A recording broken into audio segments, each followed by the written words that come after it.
A paz de Al, amados irmãos, que a benevolência do Ruach, do nosso Abacadosh repouse sobre nós. Irmãos, hoje vamos falar sobre os deuses. Vamos falar de alguns deuses que são adorados aqui na terra. O povo adora esses deuses sem saber que são deuses falsos. Vamos fazer uma sequência de 2 ou 3 vídeos para falarmos de todas as entidades que são adorados aqui no mundo. E muitas vezes o povo confunde essas entidades, pensando que está a adorar o Criador do céu e da terra, o Altíssimo, Soberano, enquanto está a adorar algumas coisas inventadas pelo próprio do sistema. E, meus irmãos, nós vamos fazer uma coisa de 3 vídeos consecutivos, onde vamos falar de alguns deuses e depois vamos falar da diferença entre o Alá do Islã, vamos falar do Deus do cristianismo e também vamos falar do Deus do judaísmo. Qual a diferença, qual a semelhança entre essas entidades que as pessoas cultuam mesmo sem se aperceber que estão a consumir aquilo que nós fomos entregues pelos outros e não nos preocupamos em pesquisar e saber quem é verdadeiramente o Criador do céu e da terra, quem verdadeiramente é o nosso Pai que nos deu o suspiro da vida, quem verdadeiramente é aquele homem que veio à terra e entregou sua vida para que nós pudéssemos ser salvos. Então, meus irmãos, nós vamos começar do Egito. O Egito antigo, até hoje, o povo lá tem pessoas que cultuam alguns deuses que foram descendentes de anjos caídos. É o caso o deus egípcio, que é mais importante lá, é mais conhecido como Amon-Ra. Amon-Ra, que significa, essa palavra Amon significa oculto, invisível, e é uma divindade concebida pelos egípcios como sendo o criador do mundo, não é? E também como sendo a personificação dos ventos, e era representado geralmente como um carneiro e também como um homem. Este é uma divindade lá que era adorada no Egito. Também existe lá um deus chamado Horus, que chamam de deus solar. A sua imagem é associada ao firmamento. Ele representa luz, poder, realeza.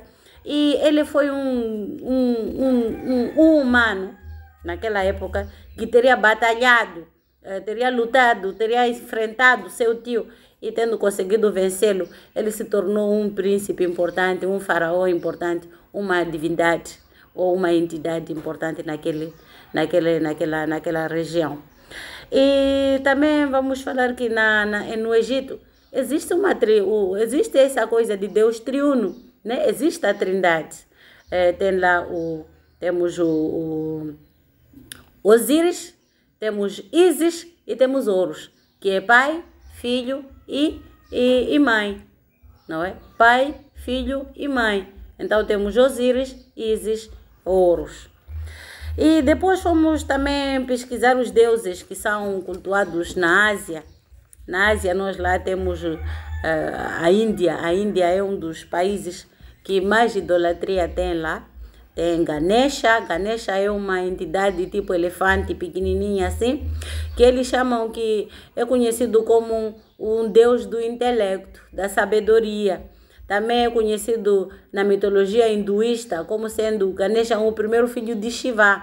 Quem seria Shiva? Shiva no hinduísmo é o Deus supremo, conhecido como destruidor e regenerador.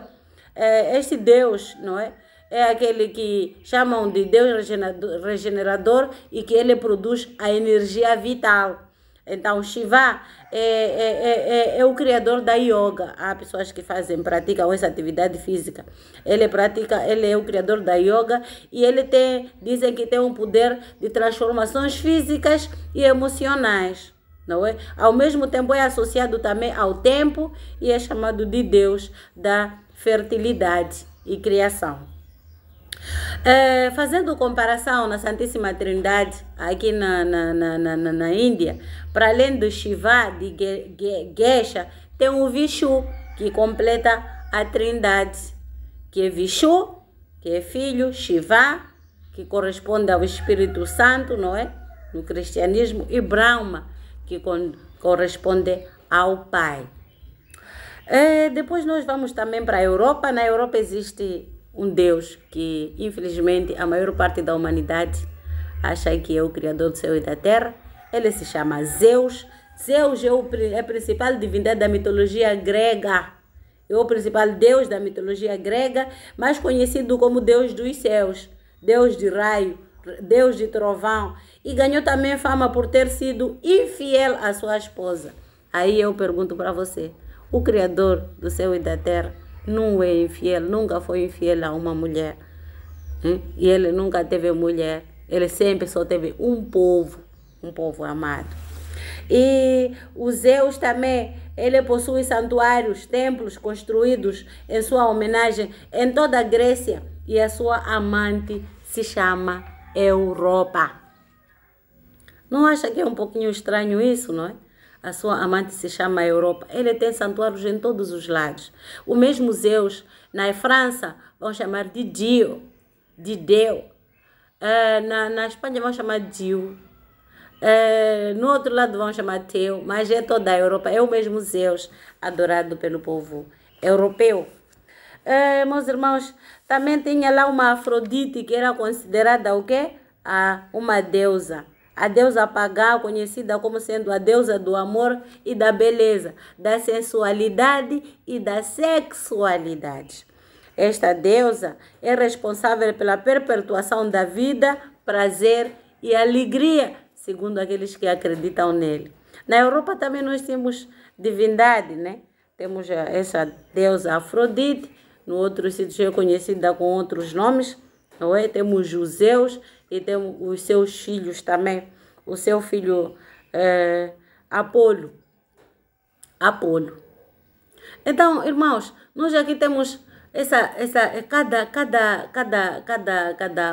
passagem que nós, cada pesquisa que nós fazemos, nós percebemos que tudo aquilo que adoramos está muito distante do Criador. Está muito distante do Criador. E quando nós vamos a Roma, eles lá têm um Deus, tem um Deus que eles chamam de Deus invicto. Mas antes de nós falarmos de Deus invicto, gostaríamos de ir para a China. Na China nós encontramos o budismo. O budismo ensina que os deuses não são eternos, que os deuses são mortais. Buda era um jovem que acordou e escreveu manuais dizendo que não existia divindades para serem adoradas, os deuses realmente não existem e aquele povo até hoje não acredita na existência do Criador. Nós não podemos negar que, lógico, no meio de toda essa idolatria existe um povo escolhido que segue ao Criador verdadeiro em espírito e em verdade. Os seguidores fazem suas práticas humanas, suas crenças humanas e para eles não existe nada diferente do que a vida lhes concedeu.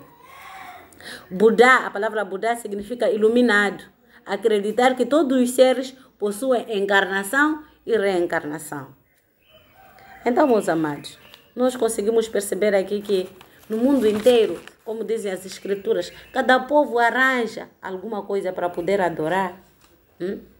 Quando nós vamos a Roma, encontramos lá o Deus invicto, o Deus Sol, do Império Romano, o patrono dos soldados. Este nasceu dia 25 de dezembro de 274.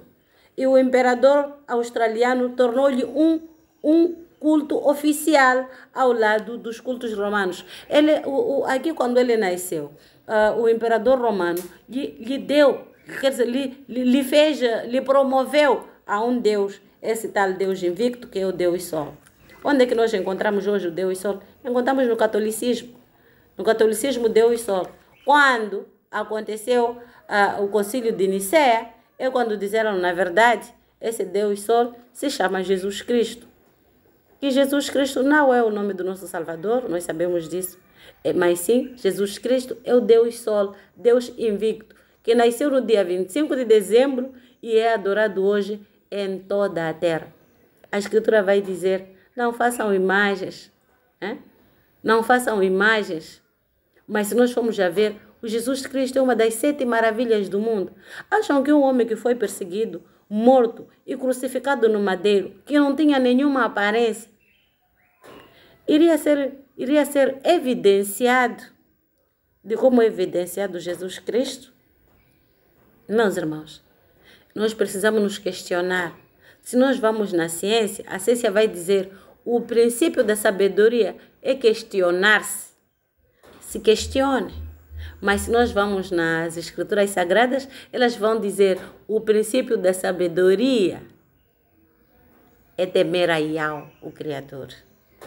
Então, meus irmãos, este vídeo, para não ser tão longo, vai terminar aqui, mas teremos o próximo vídeo onde nós vamos falar da diferença entre o judaísmo, o cristianismo e o islamismo. Vamos saber entre essas três religiões qual é a diferença entre essas três religiões, o que é que lhes une. Nós vamos saber tudo isso, vamos descobrir. Queria incentivar a todos os meus amados irmãos, que é a primeira vez que ouvem essa mensagem que nós passamos. Busque ao Criador enquanto é tempo, porque o tempo já era, já acabou. Busque ao Eterno enquanto se pode achar. Tudo que nós recebemos até hoje não é nada senão uma matrix, uma ilusão que colocaram diante da nossa face. Fica na Shalaim de Ausha e que o Criador, nosso Pai Todo-Poderoso, lhe dê entendimento para que possa perceber aquilo tudo que nós acabamos de fazer nesse vídeo. Shabbat Shalaim. Fica na paz de Yahweh. Que assim seja. Aleluia. Have a young